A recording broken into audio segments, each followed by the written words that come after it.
Hey there, Z Nation fans! Welcome back to another episode of the Z Nation After Show here on AfterBuzz TV. Tonight we are talking about Season 5, Episode 3, Escape from Altura. We are going to be feeling all of the feelings from tonight's oddly emotional episode. And guys, we also have a very, very special guest joining us in studio tonight, so stay tuned. You're tuned in to AfterBuzz TV, the ESPN of TV talk. Now, let the buzz begin. We were asking Michael last week why we couldn't have nice things, and that continues into this week as well. Yeah, Feeling all the feelings. No joke. Like, I was verklempt after this episode. I'm gonna say that white people in politics are the reason we can't have nice things. Especially in Altura. That's not an inaccurate assessment. Well, anyway, hey there, Z Nation fans. Welcome back to the Z Nation After Show. We're going to be breaking down tonight's episode, talking about the aftermath of that crazy cliffhanger we had, saying goodbye to a beloved character, and also talking about, where we head to next. It's going to be a lot of fun. Let's not waste any time. Let me go ahead and introduce my fantastic panel. To my left, Katie Cullen. Hi, all my buddies. Sadly, Michelle Cullen could not join us tonight. She did not escape from Altura. We need to go back for her. We need to go back and find her and make sure she has a ready supply of biscuits. But you guys... She's not dead! I hope not. But you guys, please tweet her your well wishes. She will be back next week to join us. And I'm Megan Salinas, guys. We are going to be keeping an eye on the hashtag ABTVZNation. Katie's got you guys covered on the live chat. And guys, joining us in studio tonight is returning guest star and also well-known cinematographer for this season and the director of tonight's episode, Alexander Yellen. Woo! Thank you very much. Pleasure to be back. And nobody ever gets to be safe on C Nation. No plot armor. We learned this in episode 6 of the first season. Technically episode 1 of the first season. That's true. True, but we've gotten used to Tom Everett Scott being around. It's always sad to see a character leave this show, and we'll talk about that a little bit more as we get further into our breakdown. But first and foremost, I do have to go around and ask, what was your initial reaction to tonight's episode? Because like I said, I had a very visceral, emotional reaction. I'm gonna pull a Mark and lean away from the mic and just... Dying whale noises. And that is why I lean away from the mic. It's for you, listeners. It's because I love you. Alex, getting to see fans react to this episode, getting to see it all come together, how do you feel about how everything shook out?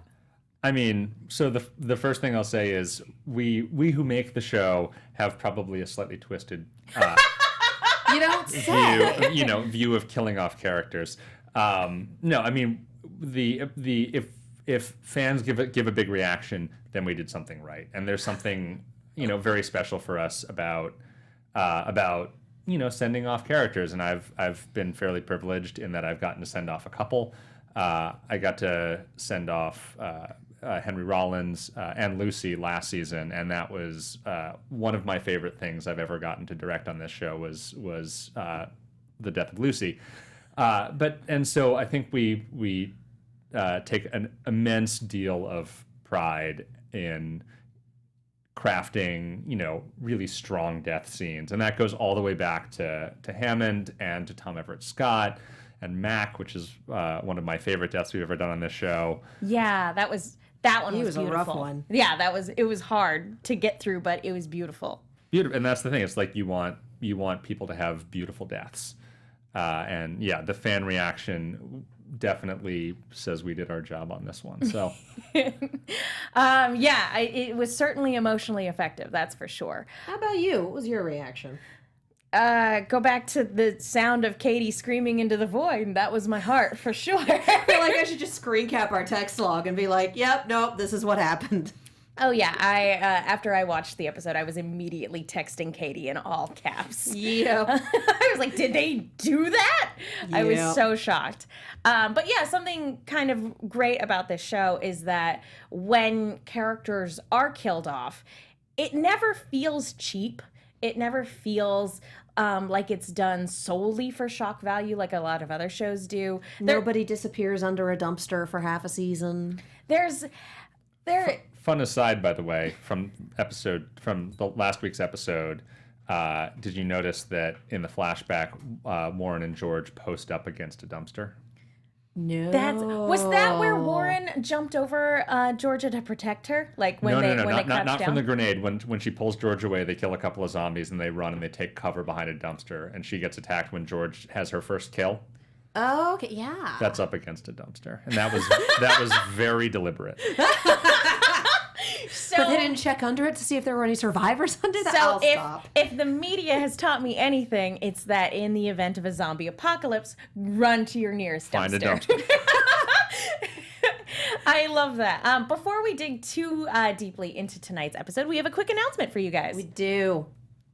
Hey, AfterBuzzers, our network produces after shows for nearly all your favorite TV shows. From drama, reality TV, sci-fi, and more, there is no network that works harder to serve television fans. But we need your help. We're asking that you please subscribe to one or more YouTube channels. By subscribing to our channel, YouTube will suggest content that's tailor-made for you, and you'll help AfterBuzz continue to grow. And if you're worried about pesky notifications, don't be, because they're optional. So hit that subscribe button now for this channel, and check out all our other AfterBuzz YouTube channels as well.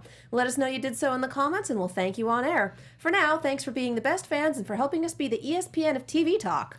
If you need a suggestion for channels, we live on the animation channel. And there's a special this week that I'll plug at the end of the episode. And again, if you're not already subscribed to this channel, I'm on the Agents of S.H.I.E.L.D. after show, which you can find all here. And Arrow is still going on even though I'm no longer there. So still do the thing. That's still some good content. A lot of good stuff on here, the main channel, the animation channel, all the fun stuff. So hurry up and subscribe if you haven't already done so. And thank you guys to everybody who already has. You're the best. All right. You mentioned a scene from last week's episode, and I actually feel like it might be a little bit appropriate to go back, because not only does last episode very much directly tie into this week's episode, but also you directed both of them, if I'm not mistaken. I did, and a lot of that had to do with the fact that it is really like a 2-episode arc. So you had episode 1, which was very much getting to Altura for Doc Sarge 10K, and then the Warren and Cooper, Little House wrap up Days of Heaven experience, which I know was a style reference for a lot of the work they were doing on that episode. Episode 1 was, even in the script, it makes reference to Days of Heaven a couple of times. But yeah, 2 and 3 are very much 2 is a setup, 3 is a payoff. And so it's great for me getting to direct both episodes, because I got to do things in the first episode that then really directly do pay off in the second episode, and look at it all almost like doing a feature film as opposed to doing 2 independent episodes of television. Yeah, in television, it's not something that gets to sometimes it does, but it's not something that gets to happen very often, because it's so different than film in terms of, a director will come in and, they'll direct an episode, and that may be the last time they ever direct an episode on that show. It all depends. You guys have a really good set of directors that come in and out. So as a case in point, but for 2 episodes like these, it must have been really fulfilling to come in and get to do both parts of the story. Absolutely. And we do have, most of our directors are in-house, so they work on the show in some other capacity, whether it's, I'm the DP, or they're writer-producers, or Jason McKee, who's the visual effects supervisor, or Juan Moss, who's the second unit director. Most of our directors work on the show in some other capacity, so we have more interaction with one another than I think most directors on most shows do. But even then, the pace of the show is so aggressive that it's tough when you're to brief the next director on, here's a little thing I did here, and here's a little thing I did there. And sometimes, if there's something really important, you can make sure that they reference that in the next episode, of course, if they have time. And there are other crew in the cast getting involved on that stuff too. But obviously when you're doing it all yourself, you really have that kind of control.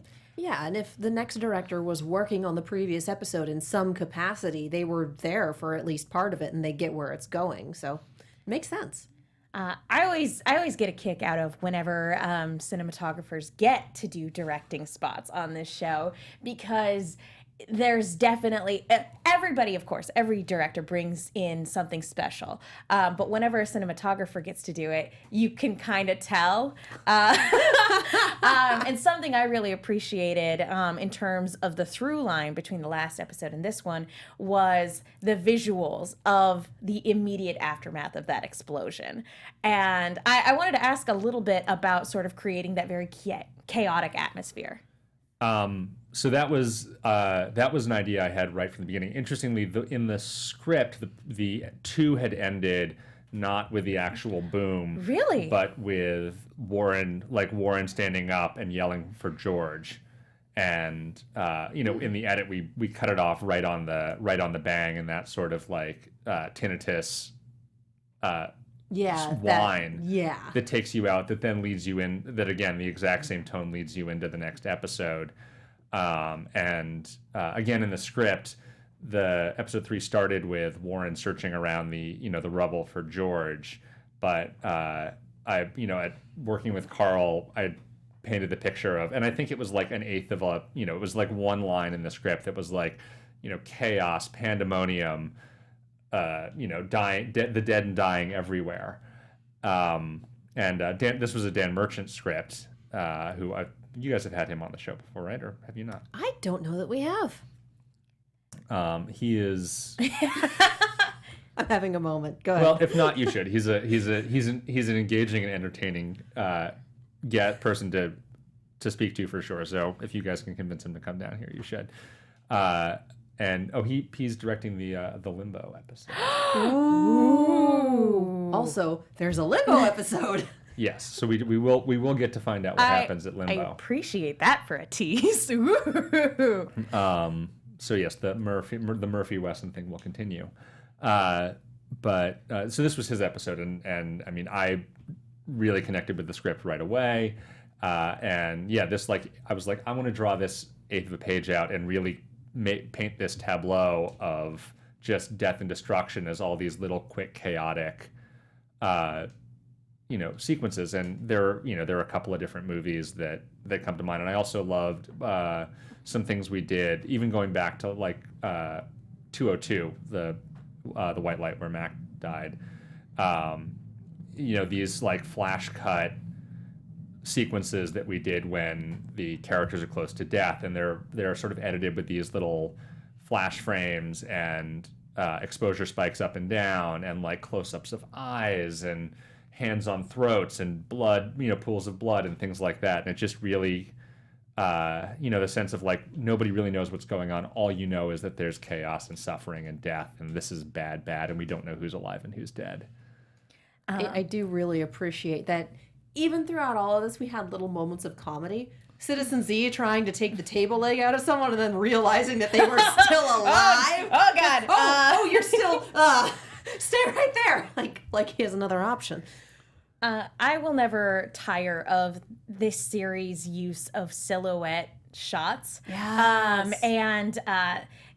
It's funny that we go from this very chaotic sequence into this very seamless action sequence that, it's that moment when you recover from, a very chaotic ordeal or something very, very jarring, and you have that mental shift of like, oh, okay, now there's a job to do.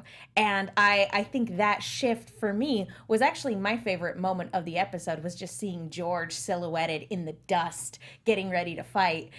So I really want to quickly go around the table and ask, Katie, what was your favorite moment of tonight's episode? Because that one was mine.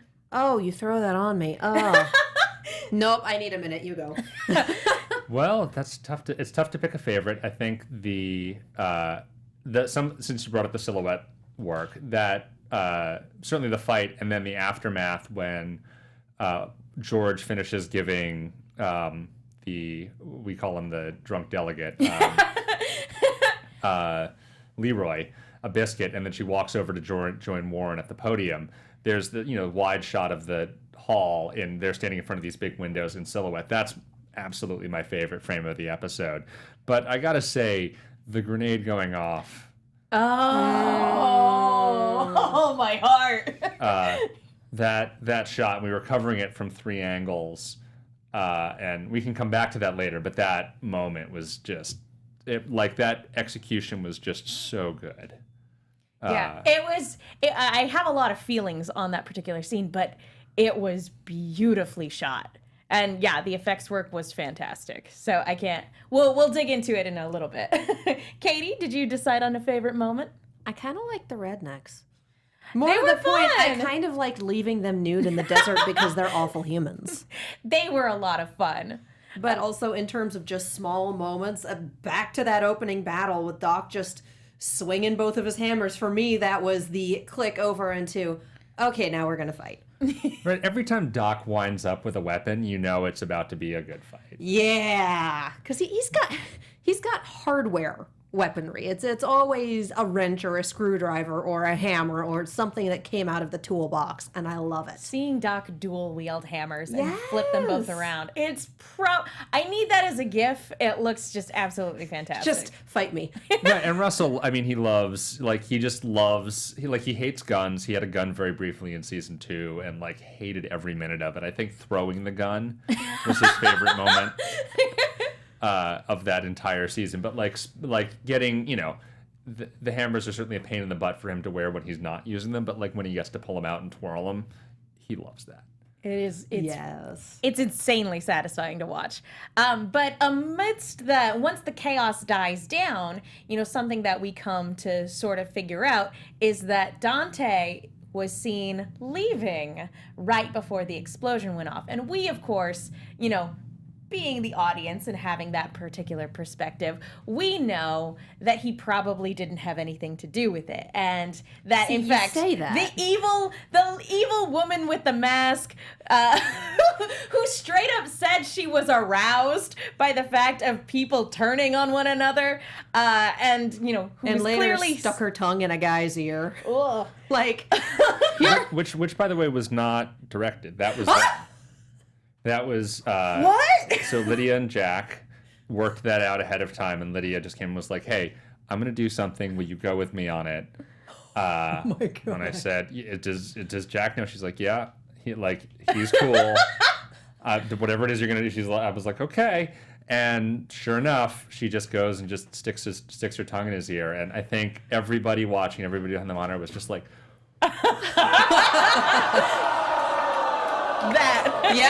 Thank you. It was so creepy and uncomfortable to watch, and yet again so effective for that character. Yeah, okay, so we've established that Pandora is a talker, at least, because she has all these comments about the living are so predictable and whatnot. Him being into that, is this necrophilia? Are we going there? In a manner of speaking, yeah, I guess you sort of ask the question of what are talkers? How human are they? And can we, can humans and talkers have relationships? I mean, we've already sort of established the sort of dead undead thing with Murphy and Pie Girl and Baby Lucy and married couples are still married even after they're both undead. Yeah, it's that thought did cross my mind. I was, wait a minute, but Murphy wasn't technically dead.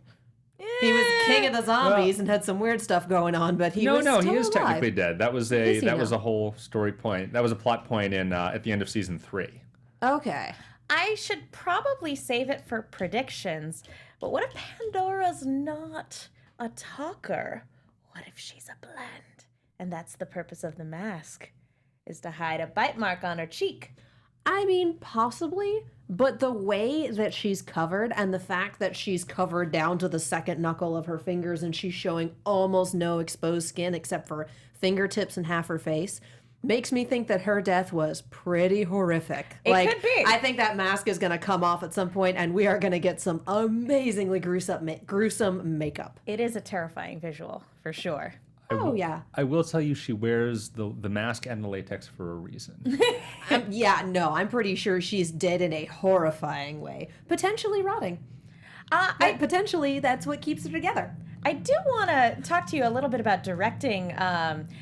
for this character because she says so much with so little, just in terms of the way she moves across the screen and the way she interacts with other characters. She's insanely graceful, but yet so unsettling. She's got a great physicality. And that is Lydia. I mean, if you have the opportunity to meet Lydia, hopefully you guys will have her on the show at some point. I'm working on it. I think she's in and out. Like she disappears for a couple of episodes and then comes back. But if nothing else, certainly by the end of the season, she has some really great episodes. If nothing else, I think 12 she has some really wonderful. Like that would be a great episode for her to come in and talk about. But Lydia originally auditioned for basically a different part, a part that was written for a guy. And the character of Pandora, like they got her, Carl saw her audition, was like, I'm going to rework a character, like a totally different character for her. Basically, they made Pandora for Lydia. That's incredible. To play off of all of the things she does physically, all of the things she does with performance. And I mean, she's a huge horror fan, a huge zombie fan to begin with. So she really, came with an idea, and I helped direct it a little bit and helped push her in specific directions, but so much of it is her. She's amazing. I hate that character. She's amazing. It's just that sort of like, oh, look at how much I don't trust you. Like she's just wait. She's just got neon signs above her that say, I'm evil. I think just if you wanted like a tiny bit to just sum up this character, I think without any dialogue, it would just be that scene of her looking on at the chaos and licking her mask, licking the lips on the side of her mask. Yeah. And it's like, whew, if that doesn't paint a picture. She then licks a guy's ear, so. She has a very expressive tongue. Put that on a shirt. She's a very unsettling character, and yet I can't wait to see more from her. Yeah. So I want to know why. Just why. I want to know what sort of nefarious scheme she has up her sleeve. However, go ahead. Renji in chat says, I think she was burned alive. Possibly. She's a witch. Maybe. Well, clearly not It's a entirely, thought. because her fingertips in this half of her face Yes. are... Everything except for the fingertips in the face. Aside from that, explosion. Who knows? It could be. I mean, we did have unkillable zombies last season. She might blasters 2 seasons ago. Yeah. We there were specific zombies last season that headshots didn't work. And so it could be that she has a portion of her skull missing, and that's why she wears the mask. We don't know. We shall see. You guys have talked about what, like, talkers, like, pre-Black Rain, post-Black Rain, like, why talkers are what they are, right? Well, we've speculated. We've just assumed that the Black Rain is responsible for that, but...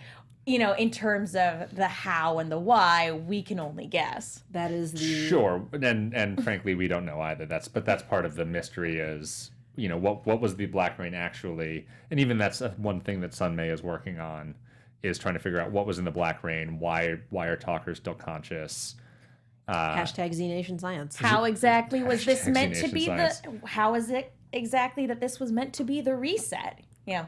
Right, and then what the heck are biscuits? Yeah.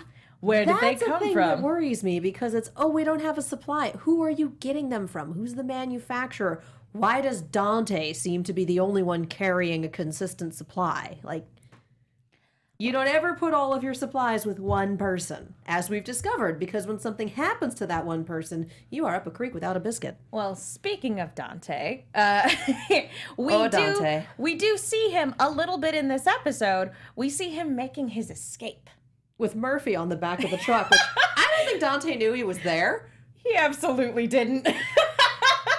I don't think Dante knew he was there either. He certainly didn't act like he did. I'm fairly certain that Murphy didn't even know that Dante was the one in the van. I think he just saw a van leaving and went, okay, here's my ride. Yeah, probably. But I will say that Dante definitely, it's telling that he took time to make eye contact with George on his way out the gate. And I love that we got that scene of Dante? Murphy? Come on, guys. Kalita saying Murphy was one of the funniest things in this entire Yep. episode. You can just hear that, oh, good, you're alive, combined with, oh, God, not again. And there he goes. You worked so hard to find me, and now you're leaving me behind. Although as far as, certainly for like mission purposes, Murphy doesn't have the same importance that he once did, or at least we don't think he does. We will see Murphy again. Fear not. Oh, well, you just But- told us there was going to be a Purgatory's not it. Limbo. Limbo episode. Yes, we have teased Limbo, and we will not disappoint. Well, before we get into Murphy and what he does once he makes his exit, I want to talk to you guys really quickly about iTunes. Folks, thank you so much to everybody who's gone to iTunes to rate, subscribe, leave a comment. We love hearing from you. It is the best way to let our producers know that you guys like the show that we're putting on. So if you guys haven't already done so, rate, subscribe, 5 stars. That would be the best. And we know we have an international audience too, so but we can't see those iTunes comments, but they do still count. So if you guys are one of our international watchers, please go ahead and leave a review, take a screen cap of it, and then put it in the hashtag ABTVZNation on Twitter, and we will definitely give you guys a shout out on the show. We love you guys. Y'all are the best. Mwah! All right, let's go ahead and talk about Murphy, because yeah, he's gone on quite a journey already in the short 3 episodes we've had this season. You know, he's gone out on a limb to look for somebody else, which is not something he typically does. And then they finally make it to New America, where he gets relegated to science experiment almost immediately again. And everyone calling him Lucifer, which I kind of love, because previously he was Blucifer. I'm waiting for the minute he gets into a fight with somebody and someone just yells, "Not today, Satan!" I'm waiting for that moment. Yes. Note to the writers for season 6. Just like, We'll text Michael and Carl. Be like, we have an idea. But, you know, when things start to go south, as they are wont to do whenever our group enters a new place, Murphy kind of can immediately see the writing on the wall and goes, time for me to hit the old dusty trail. My friends will catch up when this place is burned to the ground. I'm sure that's sort of the mindset. yeah. I mean, fundamentally, Murphy is Murphy. His self-preservation is his guiding star. Hey, he can't help anybody if he himself is no longer alive. He also can't help anybody if he doesn't feel like it. Potentially that as well. Yeah, certainly Murphy has moments of heroism, but always under everything is he's very rarely, truly altruistic. There's always a degree of self-serving nature to his actions, and so Oh, yeah. Well, save my own hide is definitely priority number 1 for him in this episode. and we may be seeing some upcoming ramifications of that self-serving nature from his past, because I loved this as a misdirect, because we have a shady character wandering around and In a hood. in the always wake- filmed from the back, and I'm like, oh, it's Ghostface. in the wake of a bomb going off, we're like, okay, is this person an accomplice of Pandora? Are they a completely unrelated third party that just wants to tear down New America? We don't know. We just know that this guy is obscured up until he starts following Murphy. And then that's when we get the reveal that it is in fact Wesson, who was a blend that Murphy created back in season 3. And also, we had no blends at all, and they were completely missing from season 4. The only hint was that the blends had been rounded up and experimented on experiment fodder for Zona. But we didn't address whatever happened to any specific characters. So Wesson was one of Murphy's key lieutenants, and he's the guy who has heard rumors about the Big Red One wandering the apocalypse, and I mean they still have a connection. Yeah. So he's drawn like a compass to Murphy, and sure enough finds him and needs to make sure it's him before he can reveal himself. Yeah. This really just makes me wonder what happened to Zona. I mean, we knew it was going to hell, but then what? My question, and I'm starting to maybe connect a few dots a little bit, because we did see the blends, kept in Zona, basically in like cryogenic stasis, In sort bags. of. In bags. So yeah, as you mentioned, they were experimenting on them, and then talkers show up after the black rain. Coincidence? Yeah, probably. Raising an eyebrow suggestively for our iTunes listeners. I don't know. Maybe there is a connection there. Maybe not. Maybe they're two completely unrelated story threads, but Hashtag Z Nation Science. There might be, there might not Although be. if you notice when the carpool pulls up and everybody gets out, the blends do look different now. The black rain has affected them. So they have a different sort of skin look to them now and a different design. So, now, am I remembering correctly? Did they pull up in a red car? yes, they did. I kind of like that, Murphy's red now and they all pull up in a red car. After Wesson put the red rock on the road, like, here's the carpool stop. It's portable. Yep, that was most definitely by design. I love it. I just love it. So, like, And you are wearing red in honor of Murphy, I'm guessing. I was wearing red because today's temp job required business casual, and this was easy. super cute. But I do like red being a potential motif for Murphy moving forward. That's going to be a lot of fun. We should definitely talk about love triangle stuff because red. Threesome. Speaking of red, Red and Murphy, or That's Red a and good 10K. segue. Wow, that's a... Red and 10K. I'm sure there are some fics on AO3 about Red and Murphy, let's be real. I'm sure someone out there ships it. But Red and Deepest 10K. red. That's what Yeah. they call it. Red and 10K, they keep sort of being ships in the night. They keep, every time they want to get together to actually sit down and talk, like couples who haven't seen each other in a long time would probably want to do. Emergencies keep happening. There's always some crisis that needs saving. It's almost like they're still in the zombie apocalypse. Yep. And so they keep being ships in the night. And something that they ultimately kind of need to talk about is something that Red recognizes, that he and Sarge had a connection because they hooked up. Whether or not they ever considered themselves a couple was probably not ever really something that they ever talked about, but they definitely did hook up, and they were combat buddies, obviously. So her recognizing that there was a connection there and wanting to talk about it and never getting the chance to talk about it was something that they kept having near misses of this entire episode. So you were mentioning before that the love triangle was kind of something you wanted to lean into a little bit more. Well, once I saw that Red was going to come back this season, the first question is, oh wow, how are we going to handle Red, Sarge, or Red and Sarge and 10K?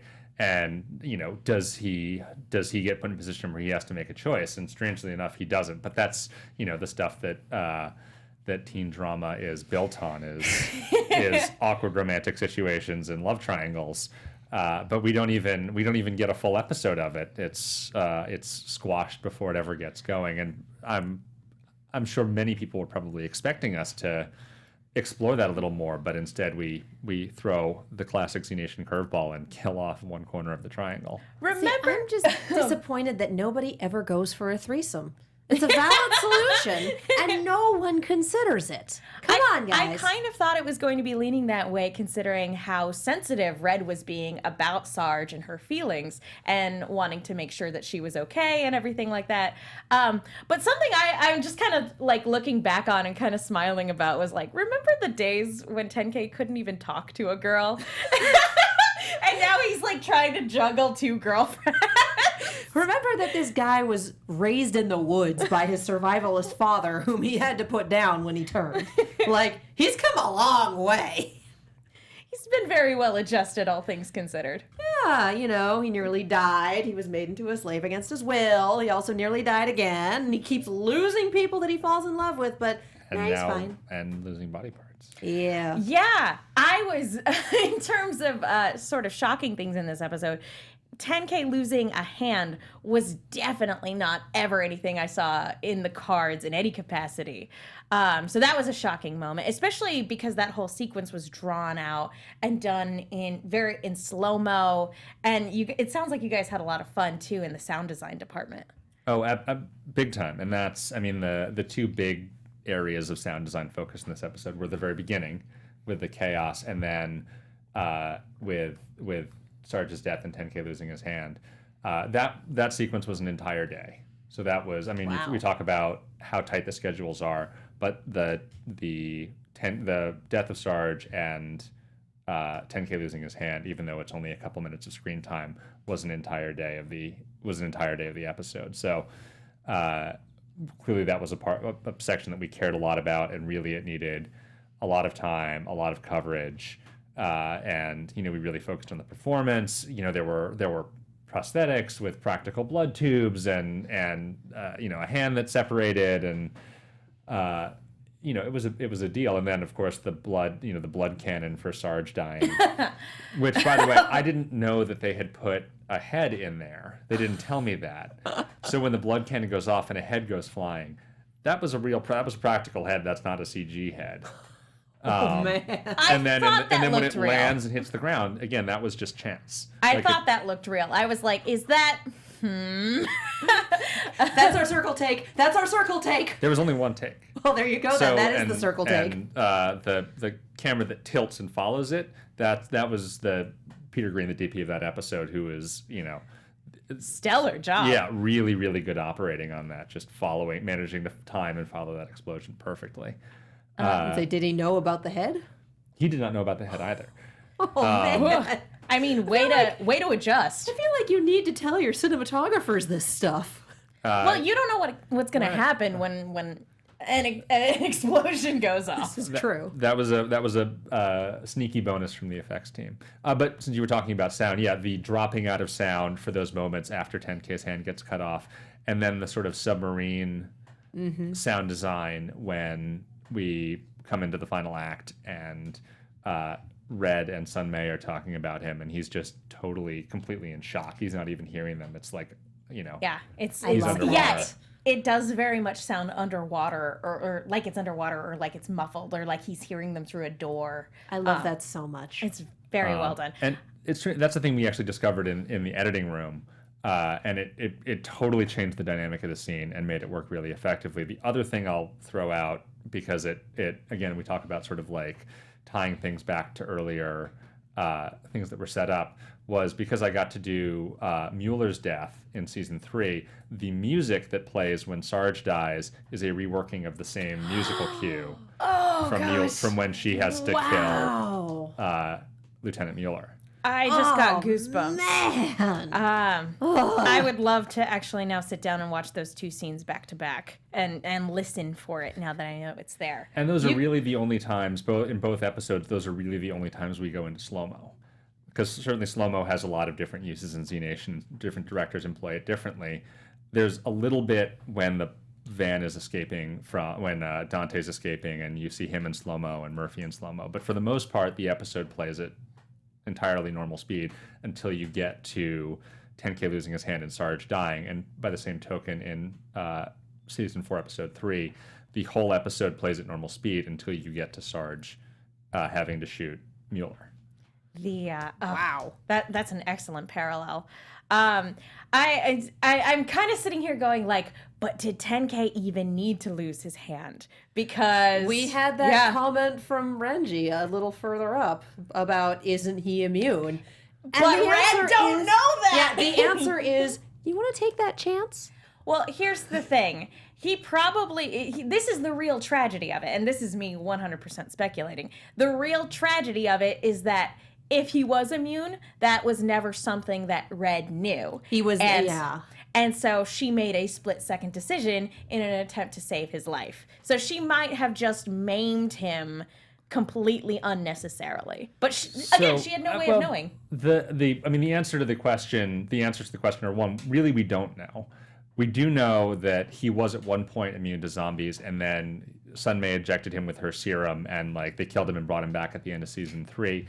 But also, it's worth noting that zombies are interested in him. Zombies are willing to attack him, which says he's not a zombie. So he's not immune. He's no longer immune to zombies, to the interest of zombies. Yeah. And he at least has a heartbeat. We established that in 6 BPM, but nonetheless. Yeah, it's low. It's hard to read, but he does have a heartbeat. So he's not dead. Yeah, after the Black Rain, we don't know what's exactly how the zombies have been altered. And I still put it as, you want to take that chance? And The answer is no. On that same token, it might not have been enough. Yeah. So it might have been the right thing to do. It might have been an effort that was completely in vain because he would have been fine, or it could have been an effort in vain because he's gonna become a zombie in the first second of next episode. Just him getting shoot. bitten was already a death sentence. We don't know. We're gonna have to wait and see. He also could bleed out. That's a pretty severe wound, and I think some even makes a point of saying he's lost a lot of blood. Keep an eye on him. He's lost a lot of blood. He could die of infection. Literally anything could happen. It was a very risky move. Tourniquet, cauterize. Yeah, I mean, there are doctors there. Yeah. So probably fine. Tourniquet, cauterize. Although we touched on it, let's talk about Sarge a little bit, because as I mentioned before, I had a very visceral, emotional reaction to her death sequence. To your guys' credit, I think it was incredibly well shot and incredibly moving, and a good send-off for the character herself. It was a very noble, self-sacrificing end. Yeah. However, when we talked to David Michael last season, when this character was introduced, he told us a story about how this character was named to honor a fan of the show who had passed away, and that Sergeant Lily was named after this particular character. I wanted to go ahead and discuss this about whether or not killing off this character was an insensitive thing to do. Katie, any thoughts? I mean, nobody's safe in this show. That we talked about closer to the beginning of the episode. We learned that a long, long time ago. Nobody's safe. And you definitely can't give someone plot armor for a fourth wall reason. So if she had to go, she had a hero's death. That is probably the best way that you could have done it. Absolutely. And I think the greatest disservice the greatest dishonor we could have done was to cheapen the character, or give her a cheap death, or dishonor the character in some way. I think crafting a good arc and a good story and a honorable character who dies in an honorable, noble act of self-sacrifice, is about as good an homage, or about as good as an honorific as you can hope for to somebody who is the namesake of said character. So, it's what's the point of bringing a character into a show that has a lot of people die if there is not the possibility that that character could die? Yeah, it's unreasonable for any character in the show to be 100% infallible, or to have plot armor, as you described. I will say it did upset me upon that initial viewing. I was very upset by it, but thinking about it and kind of marinating on it, obviously, I don't believe that there was any disrespect meant, and so I'm definitely here going okay, yeah, no, I completely understand the intent behind this character's send off, but I did want to discuss it. We didn't put her under a dumpster for 6 months and then have her horribly murdered. It could always be worse. I mean, hopefully her death is sad. I mean, that is 100% the intention. It should be sad. It should be tragic, and I think the audience responded. I mean, certainly it was a tragic experience for me in a very, weirdly satisfying way, but tragic nevertheless. And I think that's, there is tragedy in death, and if we can communicate that to the audience, then we've done our jobs. Yeah. Well, and it's always painful when we lose a member of the main cast, and that's what she'd become. And I think back on this series, and I'm trying to think of the last time a character death really hit me this hard.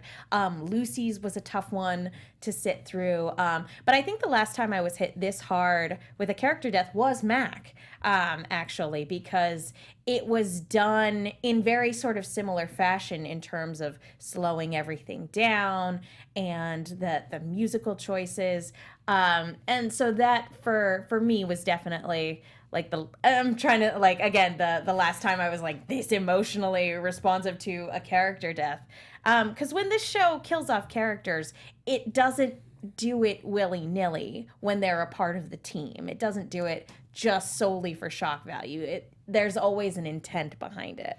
Well, and also what makes those deaths so affecting, in addition to the fact that you have time and experience, like you've had such a journey with these characters, is the reactions of the people who they are closest to. The fact that it's Addie who has to kill Mac and she did, Anastasia gave such a great performance there. That is what is so affecting certainly for me as a viewer. And the same thing, I got choked up watching Lucy's death because Keith and then later Kalita, those were just absolutely heartbreaking performances. Those were beautiful. Mm-hmm. And it's 10K's reaction to, it's 10K, his moment of understanding that Sarge is about to die, that is so affecting, I think, for the audience. And certainly the moment, all the filmmaking tricks in the world won't change the fact that somebody else has to be affected by the death for it to be impactful for the audience. I think my very emotional reaction aside, I think one of the best elements of that whole sequence was just the moment her eyes gray over right before the bomb goes off. It was exceedingly effective and very well done. For me, it was pulling the grenade and going, because she knows she's done. Might as well take everyone else down with her. As you do. Which, by the way, very direct Aliens reference. That makes sense. Game over, man. That's not how Hicks went out, but yeah, that was definitely. That was Vasquez. Yeah, that was Vasquez. It's Vasquez and Gorman. That was one of the best death sequences in that movie. So good. All right, so let's get a little bit back to our main crew because they decide to take off after Dante. And yeah, we meet a sort of band of vigilantes along the way. And Katie, you mentioned that was one of your favorites. They're terrible. And I love that we see the initial caravan with Murphy and him being like, yeah, no. And then coming upon them later and them just, we're going to slow down and we're going to kill some talkers. Never mind that they're still sentient and self-aware. No, let's do a murder that may or may not count as a murder because they're already dead. Like, it's a weird moral gray area, but you probably shouldn't kill something that has the ability to have a conversation with you. And it's a trap. And it's beautiful. I mean, you have to hand it to them for being good sports because I can't imagine that filming sequences where without their clothes was probably super fun for them. I actually think they had a pretty good time. They all had a very, very good sense of humor about it. I mean, it also the fact that the sort of lead vigilante is is like a chiseled, hunky guy. Yeah, good set of tattoos. He was very handsome. Yeah, it was something that was commented on extensively throughout by everybody who got that piece of footage along the way. There were lengthy conversations. I think there's an actual time limit of how much butt we can air on TV. And I think it is every allowable frame is used down to the precise time code. The exact right amount of butt. But no, I thought that to me was the best comedy moment of the entire episode, and the guy, the one vigilante waving, and the other two guys looking. Rarely do I laugh at something like a joke behind the monitor when we're filming it. That was legitimately hysterical. Again, this show for all as dark as it can get, you guys always do a really good job of balancing those really dark, heavy moments out with moments of levity. And so we sort of wrap up this storyline when ultimately we find out that most likely Pandora stopped Dante's van in their tracks and tortured whoever was left there for information. And yeah, it's not quite a dead end, but it's definitely not promising. And it's ugly. Yeah, it's pretty ugly. So on that note, let's go ahead and delve into some real quick rapid fire predictions for next week. We got the whole thing. Now, your AfterBuzz TV predictions. And the light show. Bought the episode on Amazon. It didn't come with the preview for next week. I forgot to go to YouTube. However, I do know that next week's episode is called Pacifica, and I would love to see an episode about here's what happened while George was gone. I love that. I didn't get to see the preview either. I So also some watched very it on Amazon. informed predictions tonight. I feel like we're finally going to get Dante's side of what happened during that event. I think we're not going to get that until, I want to say, at least mid-season, maybe two-thirds. I don't know. These seasons go by pretty quickly. This We'll is see. true. We'll see. This is true. Are you guys having Jody next week? Yes. Okay. Ooh. I mean, things that I'm not supposed to say, but yeah, I think so. Well- we try not to announce people ahead of time because sometimes scheduling happens. Yeah. You guys are trying to have the director of that episode next week. Yes, we are making every effort. Well, I did not work on that episode in any capacity, so I cannot tell you much about what happens. But you obviously know that Pacifica is where George comes from, and supposedly is a place where humans and talkers live in. It's about as harmonious as it gets. So knowing what you know about Z Nation, how Z Nation goes, It's very rare that a place goes to hell when the camera's not on it. right? And let's just say, nothing is all sunshine and roses. So. Well, as the director of this episode and of the last episode, is there anything else you want to say about having directed these two episodes? Oh, geez, that's a broad question. I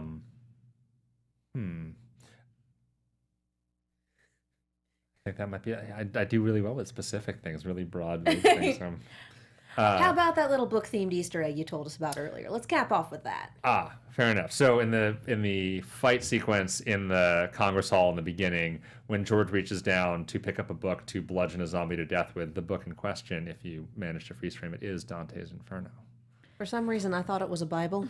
I watched that scene twice, and I thought it was a Bible. So I'm very glad to have learned that because that's great. So happy you shared that with us, Yes. because that brings me a lot of joy. Coming out of the titles, the two zombies who Warren kills at the very end of the fight are also my cousins. What? They were your cousins. I should say my cousin Jamie and her fiance Rohan. Oh, that's so fun. So family came out, and I got to kill them on camera, which is always extraordinarily gratifying for me. My father was a zombie season 1. Aww. And I had some friends who came to be zombie season 3. So That's awesome. I didn't get to kill them. I got to kill these two. That's awesome. Well, I can't say thank you enough for joining us on the show pleasure. again. Do you have any other upcoming projects that you can tell us about? My girlfriend and I are working on a project, a feature film project, following it's basically a buddy comedy road trip movie with two disabled characters, although it has absolutely nothing to do with their disabilities, and we are featuring disabled actors in the lead roles. That's amazing. That's awesome.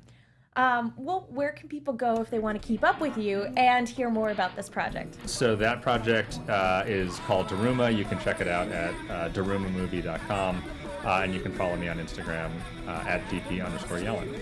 Well, again, cannot say thank you enough, and I can't wait to see what the rest of the season has in store. So thank you so much, Alex, for joining us. It's going to be a great ride, and thank you so much for having me. We're both terrified.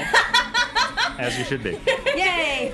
Katie, where can people go if they want to follow you? You can follow me all over the social medias as well as on YouTube and Twitch at Kiaxet, that is Kiaxet, and we are having a special episode of Voltron this Wednesday at 8. We're going to go over a fan favorite episode with some special guests, so stay tuned for that. That's on the animation channel. I want to give a special shout out to Alicia Perez on Twitter, whose gift game is, as always, 100% on point. I'm Megan Salinas. You guys can follow me on Twitter and Instagram at The Menguin. That's TheMenguin. Be sure to follow Michelle at Michelle_Cullen. And on Instagram, I believe she's at awkward_photographer. Yes. So again, thank you guys so much for joining us. We will see you all next week. Our founder, Kevin Undergaro, Phil Svitek, and me, Maria Menounos, would like to thank you for tuning in to AfterBuzz TV. Remember, we're not just the first, we're the biggest in the world, and we're the only destination for all your favorite TV shows. Whatever you crave, we've got it. So go to AfterBuzzTV.com and check out our lineup. Buzz you later.